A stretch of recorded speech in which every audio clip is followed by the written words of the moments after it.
Hey everyone, welcome back to another episode of Bogey Proof. We got all four of the Bogey Proof staff here to go for another episode. Like we do most times. Just what are we sipping on, boys? Eric, what are you sipping on? I've got some red wine tonight. Sangiovese, Italian red wine. Yeah, had a little pasta for dinner again tonight. So Italian with Italian. Matt? I'm back, boys. I got some wine. I got some, it's like a Spanish red wine. I don't know. We'll get into more of that later. But yeah, back. Happy to be back and drinking with you guys on these episodes. Got a few of these takes. The water wasn't doing it. So we're officially back. Joey, what do you got? I'm staying on the Michelob Ultra train, boys. The seltzers. We got a spicy pineapple flavor tonight. Also pretty good. So I highly recommend picking these up if you haven't. And finish us off, Michael. What do you got? Yeah, a first here at Bogey Proof for me. I'm drinking a beer. You know, for our listeners out there, I know I've become a cocktail guy as of late. A lot of tequila, some vodka, quite a bit of bourbon, but went with the Revision Brewing Disco Ninja New England IPA out of Sparks, Nevada. So one of my favorite little beer shops here in Chicago is actually moving down the street. So little moving sale and got this little one, and it's not too bad. Definitely a little bit different. I haven't had an IPA in a couple months, so it's a tasty one. But, I think last week we talked a lot about golf trips and kind of upcoming exciting things that we got on the docket. So I just kind of want to revisit that a little bit. And what are we doing to prep for them?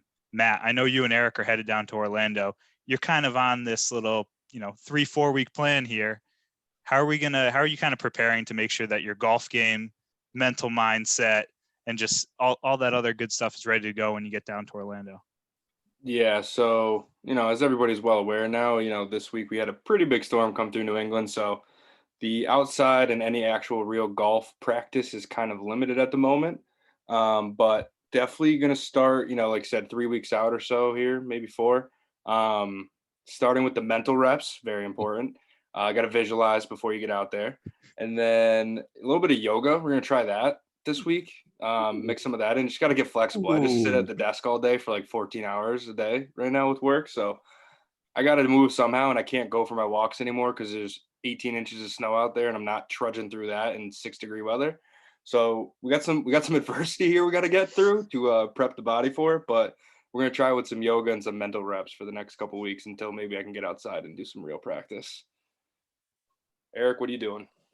Well, I'd say living in Virginia, I'm pretty sure everybody else going on this trip to Orlando lives in New England. So I've got a slight advantage over the field just based off of the weather that I'm going to have for the next 4 weeks compared to probably not seeing grass until they leave for their trip. So nothing too crazy. Hopefully, work's pretty busy right now, but hopefully I'll be able to get some time as we lead up to the trip, go out and hit some balls in the range. And more importantly, I think work on the short game a little bit, get that tuned up for the trip. Just kind of like those 50 yards and in, because God knows I'll probably be missing a lot of greens.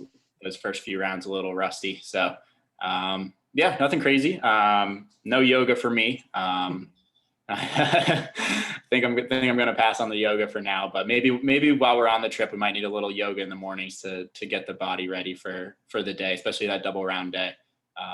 Very true. Got to get into drinking shape too. I haven't drank, obviously dry January, so just took a month off, but doing like 4 or 5 days in a row like that, I haven't done that in a while. So it's gonna be a long week. Like people say, it's a golf trip. It's not vacation.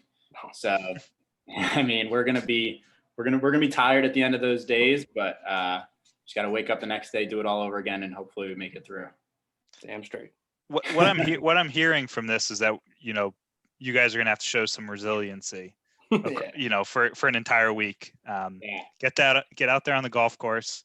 Hopefully, play well. If you don't, forget about it. Have a couple cocktails, but also, getting up in the morning is not easy after a long day of golf. A big meal and some drinks. So resiliency is going to be the name of the game. And I'm also hearing that there's a great opportunity for some bogey-proof yoga streaming on Twitch. That's also what I'm hearing. So Poolside, baby. We got a we'll- pool at this place too. We'll do some poolside yoga in the mornings, right out of the hot tub. Coach Edie is going to teach the class. Yeah. Hey, namaste. Yes. But yeah, I'm headed to San Antonio here in a few weeks. So I'm excited to get down there and get in the warm weather.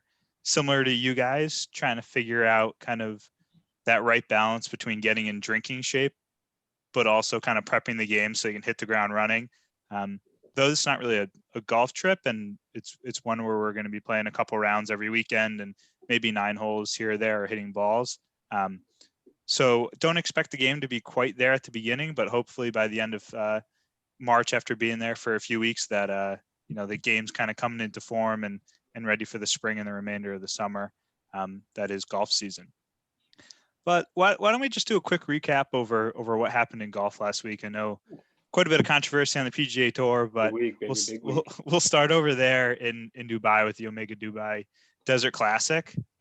We chatted a little bit about it last week. We were a little surprised that Paul Casey was going to make the trip all the way over there after playing in the American Express, but I'm sure he's pretty glad he did, winning by 4 over there, taking care of business, being Brandon Stone by 4, and then Robert McIntyre was third. So Paul Casey, great week, 17 under.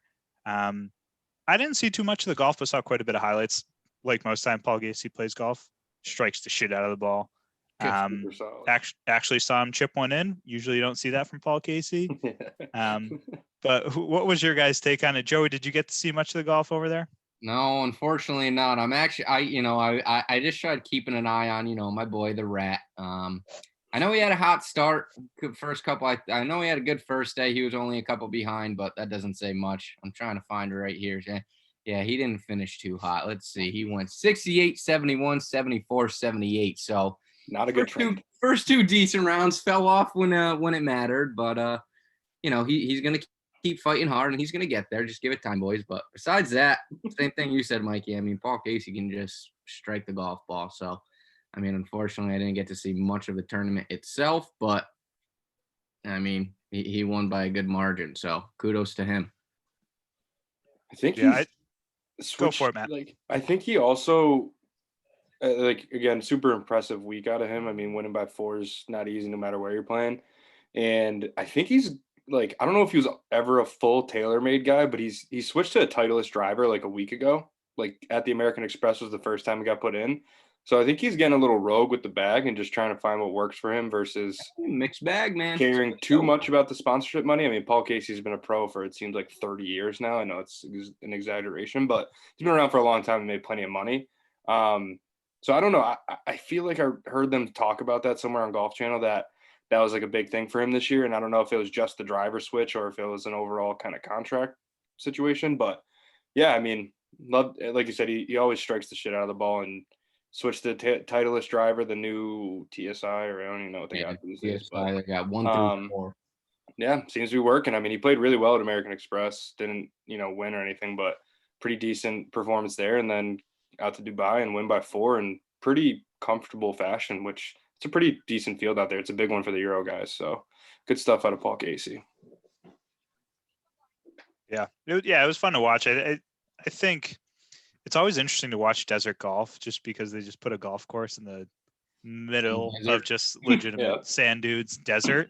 And then they built, and then a lot of times these cities have kind of been built within the last 15 to 20 years.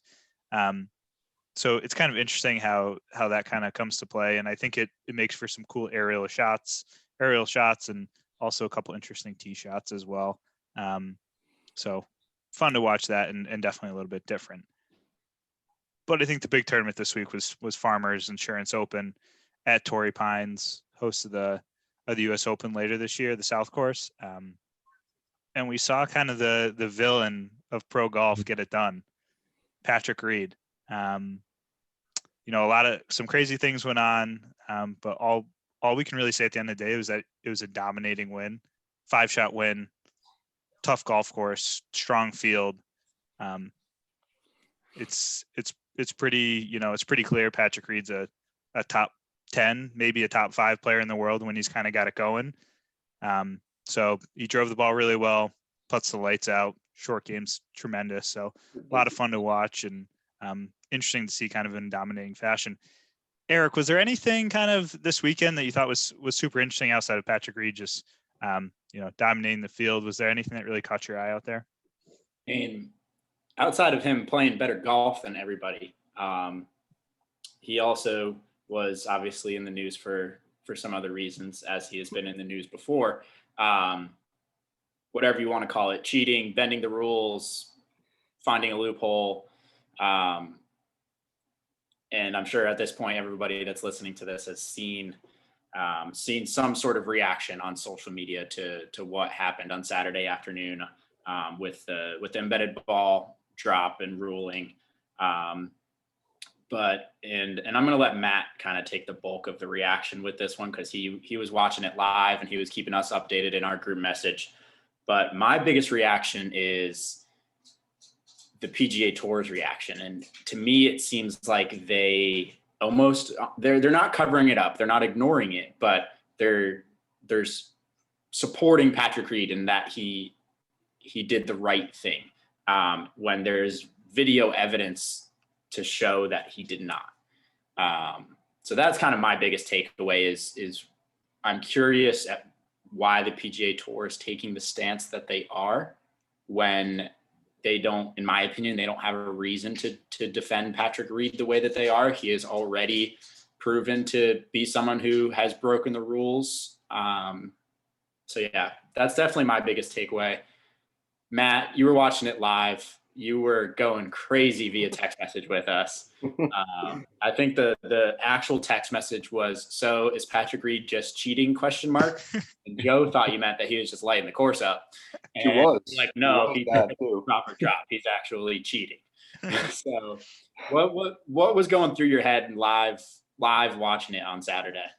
So all right, so let's see, where do I even start here? Okay, so to echo like your comments, I agree with the PGA Tour thing. It is kind of weird the way they're approaching it, and they are like, you saw Xander Schauffele kind of speak out and be like, I mean, the tour doesn't care, so who's gonna, right? Like, it is kind of weird the way that they're like, if they're not gonna govern it, who's supposed to, right? You know, like there's,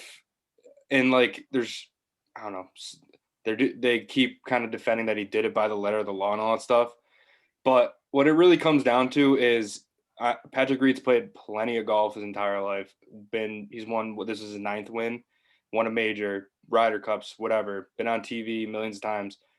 You know when you pick your golf ball up if it's been embedded or not. Like, you just do. It's either covered in mud because it plugged in its own lie, or like where it landed, or it's not. Like, that's it, right? I mean, so as much as we want to say he followed the letter of the law by asking if it bounced, he couldn't see it, and calling the rules official over, which that doesn't mean anything, because the whole time he's waiting for the rules official to get there, he's pushing on the ground. So he could have made a fucking crater in the ground with the way he was just like leaning on the thing and pushing and all this stuff. And then his little snarky attitude where the guy's like, "Do you mind if I touch it?" He's like, well, how else are you going to check it? It's like, dude, fuck you. Like, he's just such like Mike said before, the golf game is there. Like, it's not that he's like needs to cheat to win. Like, he doesn't, but like, why do you just have to be such a dick? Like, it's just like, that's why everybody jumps down his throat, because they're looking for something he does wrong, because he's such an asshole in the way he carries himself, like all the other times. And I'm sure Patrick Reed does like stuff for charity and all that stuff. Like, I'm not trying to just completely bash him, but like, he creates himself and plants himself as his villain, like on purpose. And it's like, you can't expect people not to jump down your throat when like clearly you did something pretty sketchy. Like, I don't think anybody's come out and said like, "Oh, I've done that too all the time." It's like, and I guess we can get into the Rory thing too after this, but I don't know. I just think, watching it live, obviously from TV, we get the benefit of seeing the actual bounce and seeing that it clearly didn't go back in its own, initial landing spot or whatever, its own pitch mark or whatever you want to call it.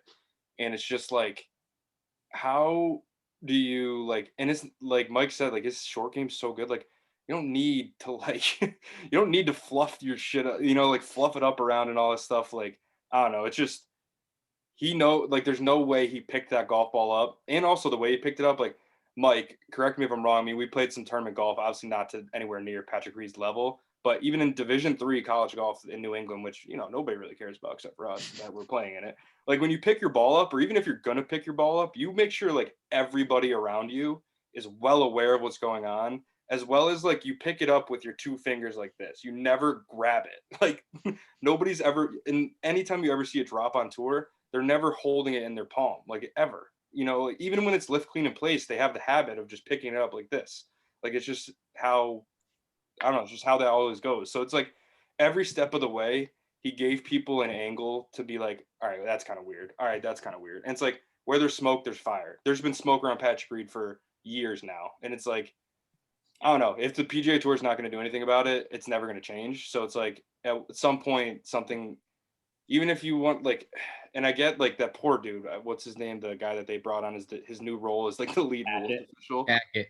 Yeah, that poor dude, first day on the job on CBS, like being the guy, and first thing he gets is just this ridicule from Nance and Faldo. And like, shout out to those guys. They did not let him off the hook or anybody off the hook with the CBS coverage. They brought it up over and over and over again and really drilled it in. But man, somebody's got to like, if nobody's going to stop him, he's just going to keep doing it. And it's going to piss everybody off. And it's just like, I don't know, it's entertaining and it gets the buzz going. And like you said, he won by 5. So it's like, he's going to win even if he plays that ball from that shit lie and makes a bogey anyways. It's not going to, he shot like 40 on that back 9 anyways after that Saturday. So it's like, I don't know.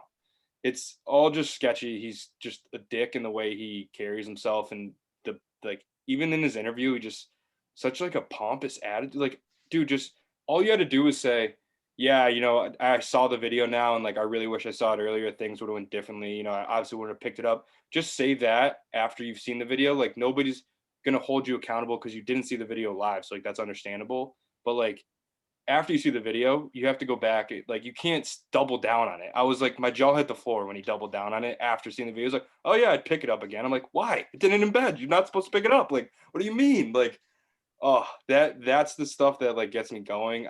I don't even think the initial act of like going in there and picking it up, like whatever, he didn't see it bounce. The person next to it said it didn't bounce. Right. That initial pickup isn't even the problem. I think it's everything else in the way it unfolded after that is really like, all right, like fuck off, you know, like I don't know. It's just crazy. I'll let Joey or Mike give their thoughts on it because I could rant on this forever and I was all over Twitter all this weekend. But yeah, I don't know. That's my thoughts on it. I just think even if he did it by the letter of the law, it's like the intentions weren't correct. So I don't know. Whew.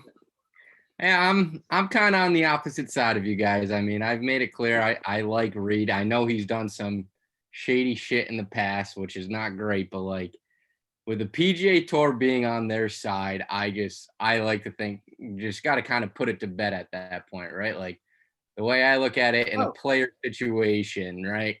As a player, you know, you're supposed to know the rules of golf, and Patrick Reed obviously does, right? So he's going up, and he said to them, "I'm gonna mark my ball." He marked it. You can see in the video there's a tee down there, and yes, he asked the spectators, and everyone did a bounce. Everyone said no, right? So if you're gonna go up, that's the information you got, and like you just kind of said, right? It's not like there's video replay or anything like that. It's not the NFL. You can't go back and watch it like that, but They have done that. I just think, I think, granted, should he have right away just said, hey, I'm going to call someone over? Yeah, I agree with that. But, I mean, the fact that the PGA Tour is on his side and the fact that I saw Rory's video of the ball doing the same thing, right, as you were just mentioning, and we were going to bring it up. But Rory's ball bounced and went down again, right? And they said his was embedded and nothing happened, right, because it's Rory McIlroy. So, I mean – so at first, like I was on his side, right? And then I saw Patrick Reed's video and I was like, all right, shit's a little shady now. And then I saw, Rory's video of the ball kind of doing the same thing. And I was just kind of back on Patrick's side. And like I said, I mean, with the tour on his side and just saying he did it correctly, I believe he did. The player has the right to take the ball out of the, to check if it's embedded. And, your goal, that is your duty to know the rules and to be able to identify an embedded ball. But I mean, obviously what he was doing with the ball in his hand and the way he kind of went about it, I agree is wrong. But like at the same time, I feel like if he never even called the rules official over and played as embedded, we probably wouldn't even be here. I mean, because did Roy even call a rules official? No. Exactly. But the I problem, the thing with Reed is like, one, he's asking people around him before he even looked for his ball. So he's already going into it looking for an embedded ball rule. You know what I'm saying? Like the intent is Yeah. different. Well, they know That's the my whole thing conditions are with Reed. soft, Like, though. huh? They know the conditions are soft. He wants to know if he's looking for a plugged ball or just a fluffed lie. Nobody else the entire coverage went to find their ball and looked for was like, oh, did my ball bounce? I can't justify what he's asking, but that's just my justification. Like, if I'm going up and I see people there and I don't know, like, see it right away where I think it went, right? If you hit a ball a little to the left or right and there's people over there and you can't see it, do you ask them, hey, did you find a ball? Like, did you see it? Yeah, you say, did you find the ball? Not that, hey, did it bounce? That's a totally different. Yeah, but like that, but that's what I'm saying. He's going up and he knows that's going to be the situation. Oof. The problem isn't Joe. The problem isn't him marking his ball and picking it up. He went about that 100% the correct way he should have. It is everything after that he did was the problem. He gives the rules official okay, credit for calling him over, fine, but the ball's already in your hand. He's feeling the ground for a lip. Yeah, because I guess that's what he said. You just got to check to see if it broke ground. You know what I mean? Yeah, but Patrick's been fingering that fucking spot for the last 20 minutes, waiting for the official to come over. Like, I wouldn't say. I didn't really after I saw the video, I really didn't see it as him doing anything like that personally. I truly didn't. And I've watched it a couple amount of times now. I really don't think he was trying to improve it or anything like that. But that is my opinion. My take on the whole thing is that it should have gone two ways. It should have either he goes over there and he thinks it's embedded, and the first thing he should do is call over is the fact that none of the other playing competitors are in the TV view or any of these highlights is kind of ridiculous to me, because like Matt said, the first thing you do in that situation is you call over both your competitors, if possible, at least one and their caddy, come over. And my thought is you check if it's embedded at that point. If there's any question that it's embedded, you ask another person, whether it be a rules official or another person, for their opinion. You don't make your opinion and then ask the question, do you think it was embedded there? I think that's with the ball in your hand already too. You got to put the ball back for them to make that decision. That's my issue. And the thought is if there's any question that it's embedded at that point, he should have called a rules official, or it should have it should have got to the point where it's so clearly embedded that you and your playing partner can determine that yourselves and no official needs. I understand it's PGA Tour and there's a million officials out there, so bring them on. But if it was happening in a college event, if it was clear one way or other that it wasn't embedded or was embedded, then you take the correct action and you move on. Clearly, there was some level of grayness to the situation where Patrick Reed wasn't 100% sure, but the fact that he went through the action, then asked the question, and really only gave the official one option, and that was agree with me. And if you don't agree with me, I just did this. So now what? That's my take on it. So, and I agree with Eric and Matt's piece on the whole sense, everything he did after that, the way he went about the situation, though it might not affect the rules the ruling that happened that day. I'm going to tell you right now that people that didn't like Patrick Reed still don't like him. And he got a whole new crowd of people that liked him that now don't respect him because he acted in this way. Right. I was kind of on the fence about Patrick Reed. I don't think he goes about the way he plays golf 100% correctly, or he's fucking good. The way I would go about it with a level of integrity. But I think I respected his ability and what he's done in the Ryder Cup and all those kind of pieces. But now it's how can I fucking like the guy even a little bit now? Because all he was doing was defending how much of an asshole he was. He's I was an asshole right here and I did this, but now I'm going to defend it. And then on Sunday, when you bring it up, I'm going to just defend it. I'm not even going to answer your question. I'm going to kind of just not really care about what you said. And I'm going to defend it again. Then I'm going to walk off. And I thought Balionis did a good job on that Sunday interview too. Yeah. Also kind of another funny piece. And we don't have to talk burner Twitter accounts and all that bullshit. People that are interested in it can go check that. I'm not going to hold that against him. His wife's a lunatic. I'll give him a pass on that, but that's crazy too. I thought the best thing too, and it was perfect poetic justice, was that he does this on 10 on Saturday, and then he hits one over the green on 10 on Sunday into a horrific lie and gets it up and down from an absolutely terrible lie and like hits a great shot there, it's like maybe you should just done that yesterday. That's and my just point. Like so that's another and thing. I It's think like, that piece like, dude, I don't think we need to go fumbles. too much more into this. I really I think it's, Patrick Reed is kind of a bad dude. He's a great golfer, but he's definitely made some questionable decisions, and it'll be interesting to see how the PGA Tour reacts moving forward. And do they continue to kind of protect him, or is this one of those cases of, hey, who knows? They could be in the background saying, hey, like this is the first time that was like really, really clearly that there was kind of a question here, and we're backing you here. So understand that we backed you here, and be a little cautious moving forward. I don't know, but yeah, craziness. But the other things happened, Torrey Pines this week. Tony Finau back 10, top 10. Naturally.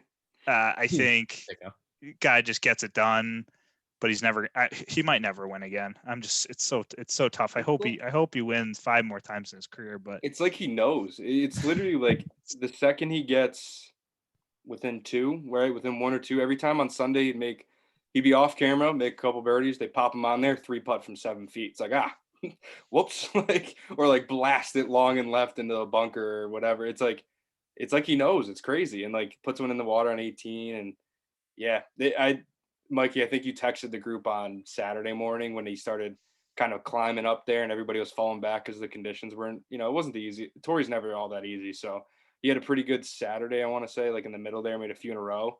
And all of a sudden, Mike's like, here we go again. Like he's going to peak up in there in that top half of the leaderboard. Nothing. We're not going to hear anything. That's exactly how it played out on Sunday. A couple early birdies again, get within like 2, because I think it was Reed and Ortiz were tied going to lead going into 10 last round.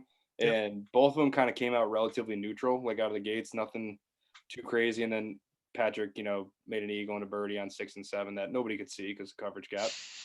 Shout out coverage gap. That was ridiculous. But yeah, so he came out firing. So I think he was within 1 of the lead before Pat made his eagle and birdie and whatnot. So it's like, he just knows the second I get a little too close, let me 3-putt, let me back off, whatever. Let me get back to my T7. Or he actually finished T2. I don't know if it was T2 or if he fell in that second group. I think there was like 4 or 5 guys T2. I think it was at 9 under was T2. Yeah. I think. Yeah, because he made his par. He hit one in the water on 18, but he made his par. Yeah, okay, yeah. So he ended up getting a T2, I think. Yeah, so. And that shot on 18, I don't know. I forget who had a take, but it was a good take. He needed to make eagle. He was probably in between clubs. I think he was too bad. You heard him say after it went in the water that he couldn't have hit it any better. So I forget who had the stance on it, but it was pretty much like if he had gotten that club there, he would have had a chance at eagle. But if he had taken 1 club more, he probably would have been off the back of the green and really doesn't have a chance to make it eagle. So I think that one, I'll give him a pass on 18. Really knock him, but definitely along the way, he's always doing stuff to hurt himself. Yeah. Yep. And I think a couple developing stories, Brooks Koepka moving forward, and the continued struggles of Jordan Spieth. Not sure we really need to dive too much into that now, but I would ask our listeners to kind of follow along with those two this year, and we're going to be doing the same. I think we kind of have our different opinions over those two, but I think golf's a better place when those two are playing elite level golf. Brooks's arrogance and kind of, the nature that he brings to the golf course is a lot of fun, and it's good content. And I mean, he won all those majors in a short period of time, and Jordan did a similar thing. Though Brooks is kind of seeming to be on a similar trajectory that Jordan Spieth had for a little stretch there. So that's also kind of a developing story as well. But we'll see if they can turn it around, or if those careers have come to a halt here. But Matt, could you tell the listeners how to follow us and listen to our content? Of course. We got Bogey Proof Tweets on Twitter, which I think, this weekend probably more active than we've been in a while. I think I even live tweeted Jordan on either Thursday or Friday when he was feature group. Roller coaster, man. Poor guy, man. He works so hard out there, and it's just on holes that shouldn't be that hard. But Bogey Proof Graham on Instagram, we're posting a lot of swing videos out there. Joe's doing a good job with those now, getting some interactive lessons and tips and whatnot out there. We got the blog site, bogeyproofblog.com, YouTube channel, just type in bogeyproof, Twitch, bogeyproof, I think like .tv or something Twitch is. And then podcasts on Spotify, Apple Music, and wherever else you find your podcasts.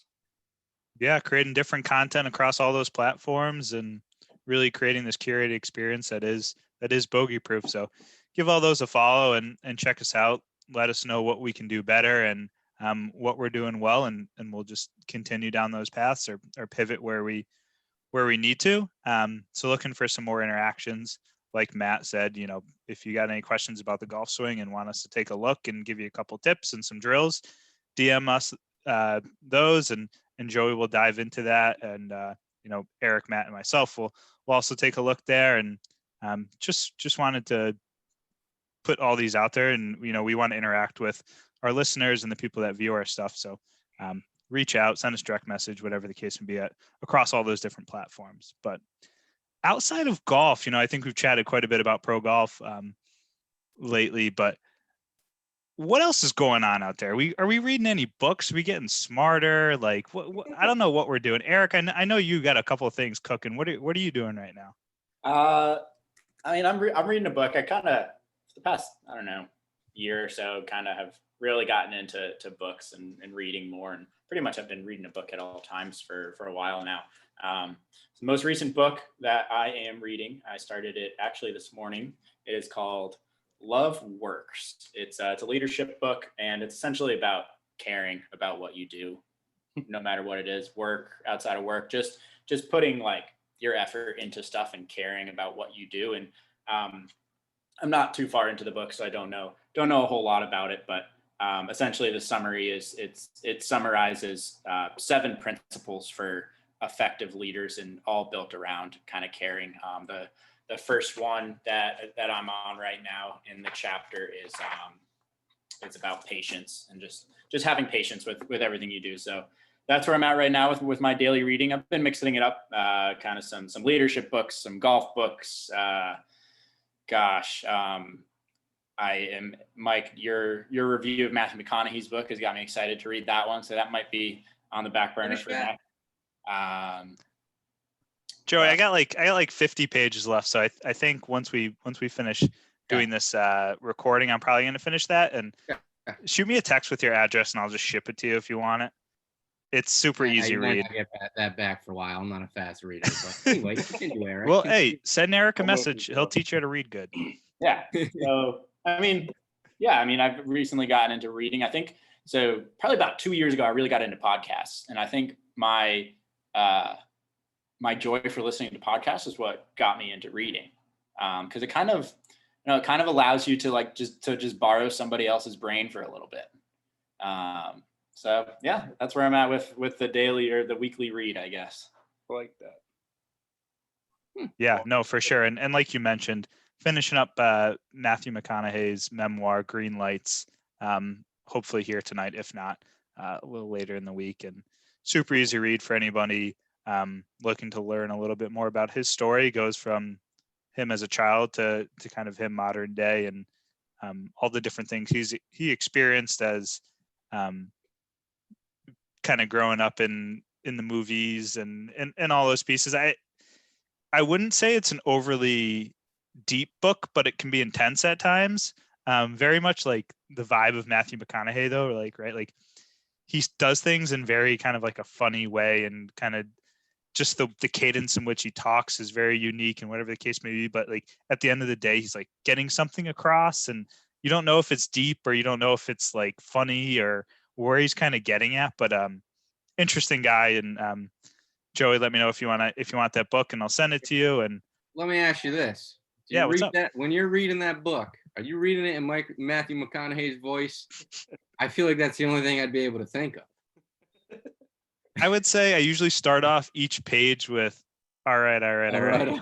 Each new chapter is like, all right. What do we got here? Or like, yeah, and I pound my chest and I do all those kind of things. Get excited for every time you're about to read. I love that. And then I tell myself once I finish like 50 pages and I'm like ready to go to bed, I was like, all right. Like good night. Like you're ready for bed now. But funny little tidbit about that. Those 3 words, which are probably his most famous line, and still to this day, were the first 3 things he ever said on a movie set, and they were improv.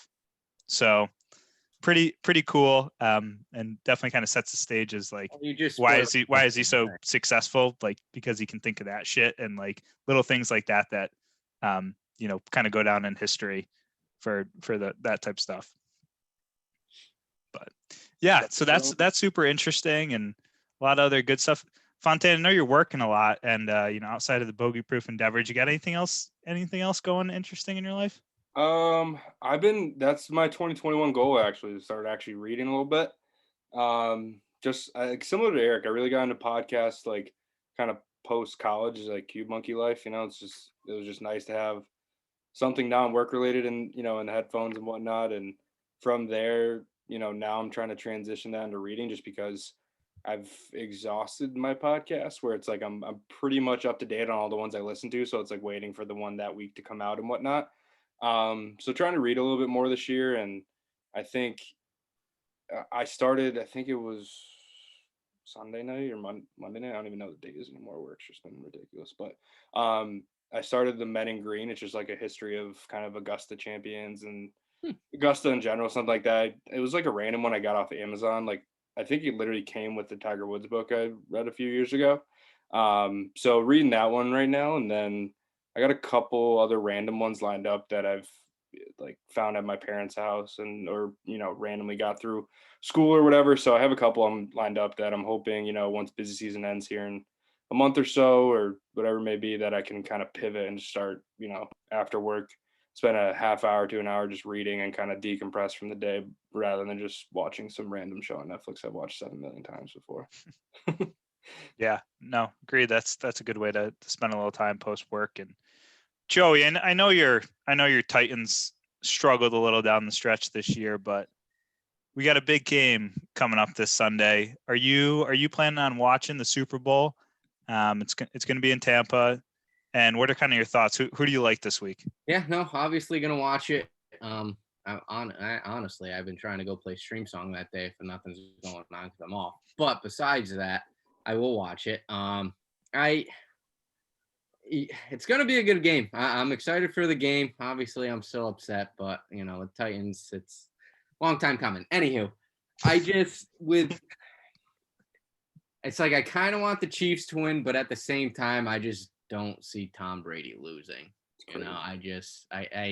I know it can happen, and it's it might be very likely, but I don't know. I feel like I like his chances. It's Tom fucking Brady, for God's sakes. I mean, the guy's done it a million times. I'm like, at this point, I mean, I know I'm not a New England guy, and I don't really, care for New England sports, but to like witness Tom Brady do something like that, like we may never see another Tiger Woods again. We're never going to see anything like that. So to kind of see him get that 7th ring, I think it'd be really something special, just to say we kind of lived through that and got to watch it all happen. But other than that, I mean, I'm not huge into football anyway, so I just like my Titans. But I'm not going to say I'm rooting for either team to win. I just want a good game, I can't root for Tom to actually win, but I don't want to root for the Chiefs to win either. So it kind of puts me in a pickle. So we'll just watch some football and drink some beer and call it a night. Oh my goodness. So we need an official prediction out of you. What are you going with? Bucks. All right. Bucks. What's the score? Fuck me. This is going on the bogey proof picks. So 27-21. 27-21. You think the Bucks are going to hold Patrick Mahomes at 21 points? Yep. All right. I like it. Eric, who do you like? I'm going Chiefs. I don't think Tampa Bay can keep up with them. Might be able to slow them down a little bit, but the Chiefs, I feel like, just have too many weapons that they're ultimately gonna outlast the Bucks defense and be able to score enough points to outlast them. And I'm going to go 31-24 final score Chiefs. And yeah, I don't know if I think Tom Brady's going to have a good game. And like Joey said, it'd be hard to doubt him and his performance. Yeah. I just think the Chiefs are a little too strong for the Bucks. Yeah, I like that pick as well. I see this game going kind of one or two ways. I kind of see it as if the Bucks find a way to dominate a little bit and Brady just manages the game, kind of like the way the Patriots have won Super Bowls in the past. Like maybe we get a Bucks, 17-13 win or something. But I agree. I think Patrick Mahomes is a little too good for that and is going to score, going to find some plays and make some big plays. Those wide receivers are just crazy. Just so much speed on the outside for them. So my official pick, I think the Chiefs take it. I'm going to say 34-17 Chiefs. I think Brady in the second half last week, he played really strongly in the first half, and then he threw those picks. Like, I think the Packers, if they could have taken advantage of that, it would be probably a different matchup here. And I just think the Chiefs are probably a little too good for that. So I think Brady throws a couple picks, which he's kind of been prone to do in the last few years, especially on the big stage, actually. So I think 34-17 Chiefs are going to take it home and win 2 in a row. Matt, finish us off. Yeah, it's I'm a little more on the fence with this one, like Joe. I mean, Yeah, it's just Tom. These things happen to Tom Brady that don't happen to anybody else. Like, it's just destiny, right? Like, exactly. like It's Tom he goes Brady. to Tampa. He's now the first ever quarterback to host a Super Bowl in your home stadium. Like, it's like written in the stars type of shit with him. And being a Dolphins fan, I've been on the bad end of that, for the last 20 years before he finally left and went to Tampa. But Mahomes and them, like, I thought Buffalo was going to give them a pretty good game, and Mahomes and them are just in a different stratosphere. It seems like they're just so freaking good. But I'm gonna go with my heart over my brain here and go with the Bucks. I'm rooting for the Tom Brady story. I think just to kind of put a full circle on it and have it be him, not the whole Belichick bullshit that always goes on of how much of a genius he is and all that shit. Fucking, they stunk this year. Like, enough. Like, I'm more of a Brady guy than that, and I think yeah, I'm not going to bet against Tom Brady. I think, like Mike said, I think the way it gets done, the only way it actually happens is if they get an early turnover or something from the Chiefs, whether it's special teams or whatever, and Tom Brady just plays keep away. Like, just don't give the ball to Pat Mahomes and make it be drive by drive and not chasing him all day, because the Bucks definitely cannot keep up with them if they try to do that. So I'm gonna go Bucks 28-23. I like it. I haven't looked at the odds recently. I know Chiefs were given 3.5 last time I checked. So it's down to 3. Down to 3. Under was 56.5. So all of our picks aligned with the under. So everybody should hammer the over. Yep. 100%. All of our final scores were under. So that means there's going to be 1 million points scored. And yeah, all I got to say is I can probably get a pretty strong alternative line at me saying the Chiefs are going to win by 17. So might see what's out there. FanDuel is legal in Illinois. So yeah, as of last week, we're legal in Virginia. FanDuel is live. Wow. I've got a free $100 credit in my account. I might throw it all on my final score prediction. Why not just put it on the coin toss? Ooh, I like that one. You won't have to wait too long. You'll know if you won or you lost early, and then you can just enjoy the game. Yeah. But you always see those random stories of people throwing crazy bets on things with absurd odds, and I would never do that with my actual money. So I'll just do it with free money and probably free money. But for the slightest chance that I could hit like this plus, I think I looked at it earlier, that 31-24, I think is plus 16,000 for it to be the final score in favor of the Chiefs. So why not win $16,000 for free? Give it a shot.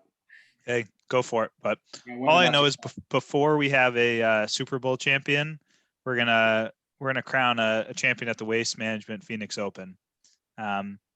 We've had some fun opportunities where there's been Super Bowls in Arizona actually at the same time, and they've played the Open, also had that going on. But obviously Super Bowls in Tampa this year. But Waste Management, it's gonna be a little different. Usually this is a big time party.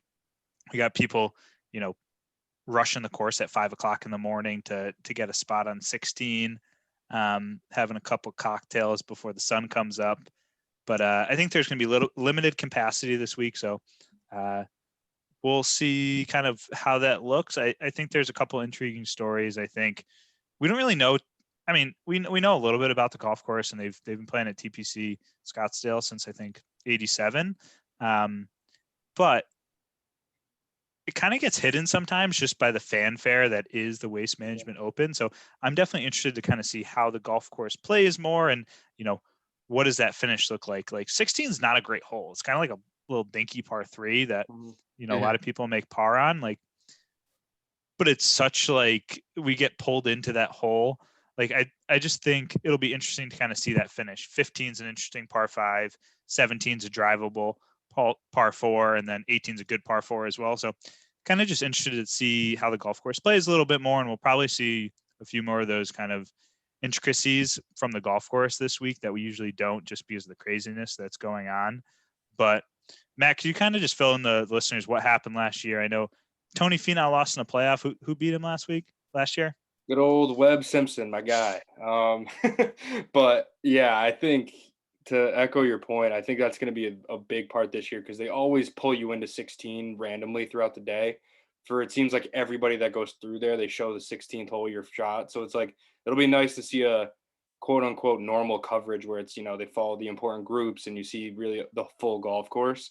I'm looking forward to that this year as well, just because we always see the finishing stretch, and like you said, it's a pretty good finishing stretch there. But yeah, it's a course that kind of provides some kind of different winners, I guess you would say. It's not, the bomb and gouge style that, we're kind of seeing take over tour these days. Webb winning last year, and Hideki's won here a bunch of times, and he hits it pretty far, but it's more, he's not known for the bomb and gouge style. And Ricky Fowler got a win here in 2019 or 18. I forget which year that one was his, but yeah, so it's open to, it's really just a ball striker. Keep it away from the weird stuff in the desert and keep it in the green grass, and who can roll it the best usually comes out on top here. And that's probably why Webb won last year. Guy can putt. So yeah, Tony with another highlight reel finish for Tony last year, but I'll let Eric or Joey get into that a little bit more if they'd like.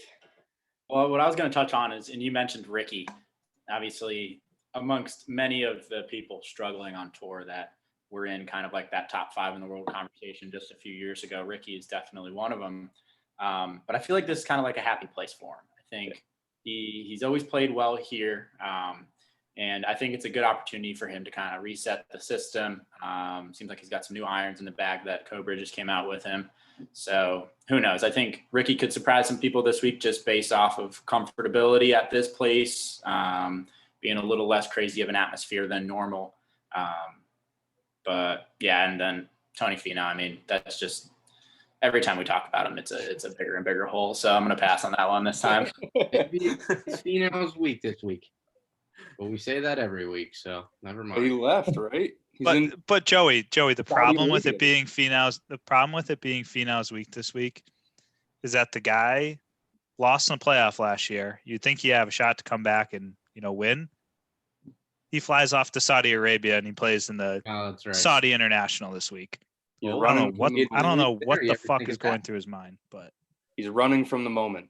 All right. Saudi Arabia is probably kind of cool, so can't say it. And I agree. I think it's cool to go over and he's probably collecting a pretty big check over there in the Saudi International, but he's shown that he can be and have some success here on TPC Scottsdale. So I'm a little surprised he's not playing, but yeah, I think Eric, you hit on it. Ricky Fowler usually shows up here. Will be a little interesting how he he's such a fan favorite. Maybe, like you're saying, maybe he plays a little bit better because there's just not that craziness that surrounds him, or just that kind of aura of, hey, why aren't you playing so well? Which I think fans have kind of caught on to recently. We love you. We want you to play really, really well, whatever the case may be, but just hasn't really shown in the past. So I'm interested to watch this week and see how the course plays and see what goes on. As far as picks go for the week, I know we've been pretty consistent on putting our picks out on Wednesday night for the viewers on our Instagram. Who do we like this week? Joseph, do you want to start us off here? Yeah. I'm going with JT this week. I don't honestly really know what his past has been like here, but I just I don't know. I'm feeling something good from him. I feel it in my jellies. I think he's got a good tournament coming up, boys. So I'll pass it on to Fontaine. Who do you got this week? Ooh, I'm torn. Just by the way the course plays, it's just like you just gotta just constantly hit fairways and just hit greens a lot. It's like I mean, that works everywhere, obviously, but like the distance that you're hitting it doesn't matter. It's just about not hitting it in weird spots on the desert. And just giving yourself opportunities to attack out there. And I feel like it might be a Xander week. I feel like he's another one of those guys like Finau Fowler just doesn't always close when he's kind of in the mix on Sundays. He's won a couple coming from behind and having really awesome Sundays, but when he seems to be at the top of the leaderboard, doesn't always close the door. So I'm gonna go with Xander just because his all around game, he just does everything really solidly, and he's not, one way or the other with the distance and short game and all that stuff. He just seems to have no real flaws in his game. So I'm gonna go with Xander. He had a pretty solid week last week. Quietly was T2. Like I feel like I didn't see him till Sunday on the back nine, and all of a sudden he was almost in the lead, or that next guy chasing Patrick Reed. But yeah, I'm gonna go with Xander this week. I like that. Also, honorable mention Sung J M. Always. Watson Roy's gonna win this week too because I didn't pick him. I think I'm gonna put I'm definitely gonna put a bet on Sung J M to be like, if there's a bet for a top 10 after round one, just book it. Yeah, because he's likely there. Another guy, I really like Bubba Watson this week. Bubba. I think I've said, I don't know if it made it onto the official podcast or this was before when we were doing our Masters recap, but not the biggest fan of Bubba Watson, but he has had a lot of success on the West Coast.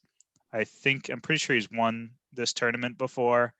So looking for Bubba Watson to play well this week. God, I just hope if he wins that Caleb doesn't show up because we don't need to see that kid's face. But Eric, who do you like this week? Who's your pick?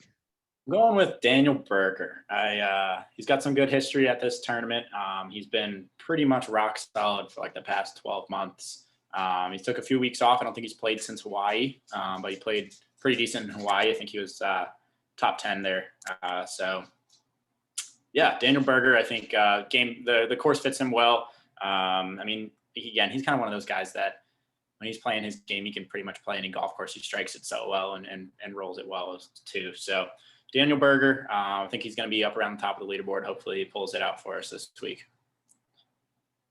Yeah, someone who hasn't had a ton of success the last 4 or 5 months, but came out really, really hot kind of last summer after the little stoppage and had a great fall as well. So looking for him to kind of get back on track. But I know we mentioned a little bit, the Euro Tour is playing in Saudi Arabia this week, Saudi International, really strong field, DJs in the field, a couple other studs out there. Tony Finau, like we said, a little confused as to why he's in Saudi Arabia and not trying to knock down the door here at TPC Scottsdale. But I think we got a nice little stretch of golf here in February. With after this, they're going to Pebble Beach for the AT&T Pro-Am. Not a Pro-Am this year, but still should be fun. And we'll probably get a little different coverage again, and probably see a little bit more of Pebble Beach and less of like Peyton Manning swinging a golf club. Like, that's fun, but probably get to see a little bit more of the golf course there. And then they kick down to the Genesis Invitational in Los Angeles at Riviera. And then we kind of finish off the month with a split field. So we have the WGC at Concession this year. So just with COVID restrictions, not able to go to Mexico and play that golf course. Definitely disappointing because that's a fun one. And I think really people have enjoyed that. But going to be at the Concession Golf Club in Bradenton, and really difficult golf course and should be pretty fun to watch. And if you're not kind of in the top 50 in the world or one of the international, top players in the world, you're going to be playing in Puerto Rico. Puerto Rico curse got broken this year with Victor Hovland getting it done in Mexico. So interested to kind of see what happens in the first year since that curse has been broken. But I think we got a lot of fun things happening in February, a lot of good cocktails and a lot of content to push out to listeners here at Bogey Proof. So, I I don't think there's too much else to say. Just, looking forward to a great month of February. And Joseph, what's up? Quickly, we can maybe even touch on this next time, but I don't know if you guys saw how, the USGA and the RNA kind of announced today that they're finally going to be looking into what they can kind of do to restrict distance. And like I said, we can maybe talk about it next time, but I was curious if you guys read into it, what your thoughts were, or anything like that. Yeah, I saw the the kind of initial headline, whatever you want to call it, come across, and then I saw I think the only person I saw that actually made a comment so far was Webb Simpson, was just being like, you need to change the way. Yeah. You have to change the way you map the golf courses, not the equipment or something like that. I'm paraphrasing here, but something along those lines was his stance. So I think that would be a great thing to dive into next week, because I'm sure that's going to be asked to almost everybody in their presser this week at Waste Management.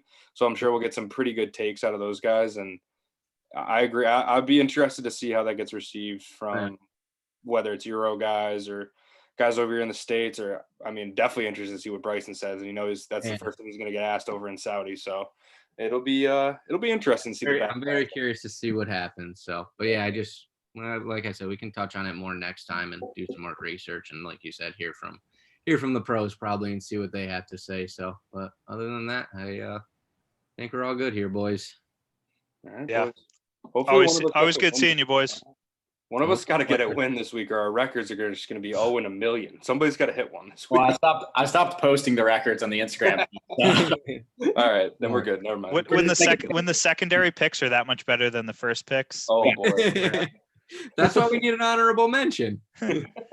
Matthew Wolf shouldn't even have shown up last week. Yeah, no, that's bad, bud. Not your best pick. I think we do a great job within Instagram, kind of having a background picture within what the course is that week.